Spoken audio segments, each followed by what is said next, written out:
If you own and drive a petrol car that's a few years old, there's a good chance that the fuel going inside your car today is different from what it was originally designed around. That is because India has been steadily increasing ethanol blending in petrol. Now here are few questions. Will this change anything for your old car? Will your maintenance costs change? And when it's finally time to sell your car, will buyers look at it differently? The answer is more complicated than you think. Hello and welcome to Cars 24 Insider. I'm Akshat, that's Harshit behind the camera, and today we are talking about something that is going to affect millions of petrol car owners in India, the effect of ethanol on used cars.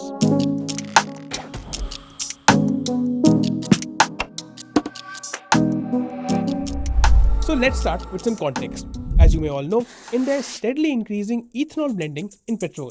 We went from E5 to E10 and now E20. That means petrol contains up to 20% ethanol. The government's intentions are fairly straightforward: reduce crude oil import, support domestic ethanol production, and reduce vehicular emissions. On paper, it sounds like a win-win, and if you have recently bought a brand new car, you probably don't even think about it at all. But if you are driving a car that is 5, 7 or 10 years old, ethanol blending has become a lot more relevant to you because your car wasn't designed for this very different fuel environment.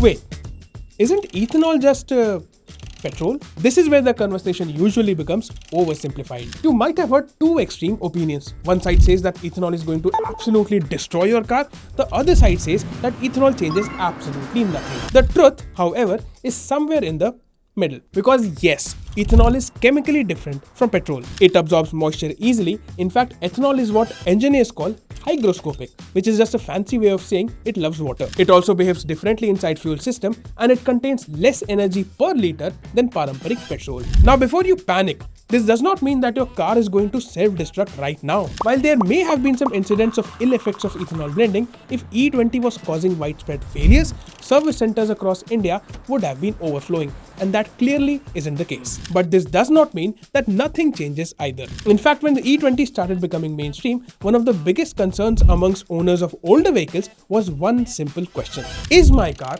even designed for this fuel? As a matter of fact, this concern became significant enough that car makers, industry bodies, and even government agencies had to clarify on compatibility and performance issues repeatedly. So no, this isn't just an internet debate. This is something real car owners have been asking.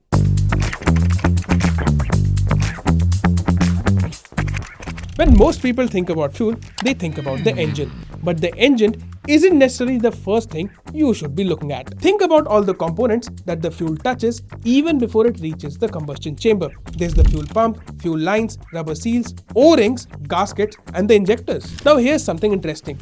Researchers and testing agencies like the ARAI have spent years studying how ethanol blending interact with vehicle materials and components. And the reason that these studies exist at all is that fuel compatibility matters. If ethanol made absolutely no difference, car makers wouldn't have spent years updating fuel systems, engine calibration, and the certification process for E20 compatibility. Modern day E20 ready vehicles have been specifically validated for this newer fuel blends. But many older vehicles were developed during a time when lower ethanol concentration was normal. Does that mean that you and your old car are doomed? No.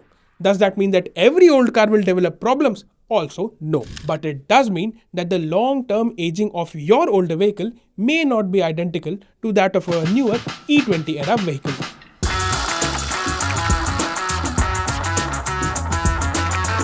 Now let's talk about something that every used car owner eventually thinks about: the resale. Forget engineering for a moment and imagine that you are buying a used petrol car 10 years from now. You essentially have two options. You get a car that was designed and certified during the E20 era, or you can go for something that comes from before ethanol blending was mainstream. Be honest. Which one will make you feel more confident, even if both the cars are in similar condition? Most buyers will choose option 1, which they feel is more future-proof. And that is important. Because one of the biggest drivers of used car prices isn't reality, it's actually how confident the buyer feels in investing in a used car. The moment buyers start asking questions, resale value starts reacting. And to be clear, we don't yet have enough long-term data to conclude that pre-E20 cars will definitely face a resale penalty.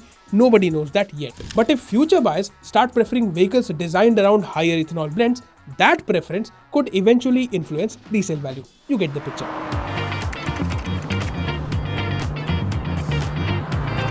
There's another angle that we are missing, your wallet.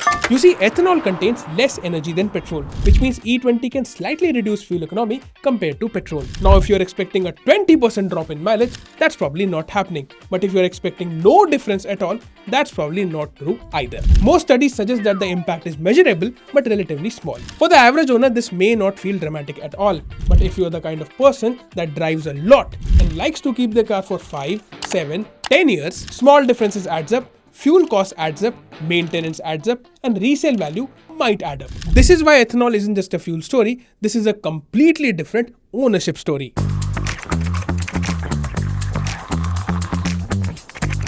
So in conclusion, will your car age faster because of ethanol? Not necessarily. Your car isn't going to suddenly become old because it saw ethanol. That is not how any of this works. But the more important question may be this. As India continues moving towards higher ethanol blends, will your car age differently from vehicles designed specifically for that future? And when the day comes to sell your car, will buyers notice that difference? Because the biggest impact of ethanol may not be what's happening under the bonnet. It may be what happens to your car's value when someone else comes along to buy it. So, would you buy a pre-E20 era petrol car in 2036? Let us know in the comment section below. Until then, I'm Akshat, that is Harshit behind the camera, and I thank you for watching Cars 24 Insider.